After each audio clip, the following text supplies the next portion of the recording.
Сооратуучу Кудай. 22 октябрь.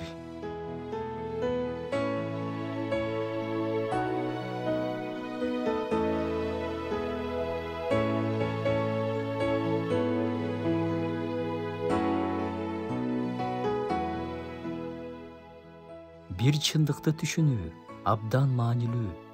Адамдар менен болгон мамиле жана Кудай менен болгон мамиле бири-бири менен тыгыз байланышкан.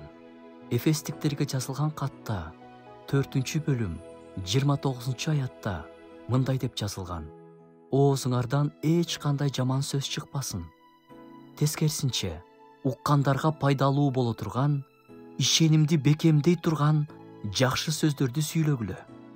Андан ары кийинки аяттарда мындай сөздөр жазылган: Кудайдын ыйык рухун капа кылбагыла. Ошол рух менен мөөрлөнгөнсүңөр. Анын жанындагы аятта адамдар арасындагы чириген, жаман, заар сөздөр тууралуу айтылат. Байланышты карасаңыз, адамдарды кемсинтпеңиз, адамдарды таарынтпаңыз, орой болбоңуз жана ыйык рухту кемсинтпеңиз деп жазылып жатат. Кандай жыйынтык чыгарсак болот?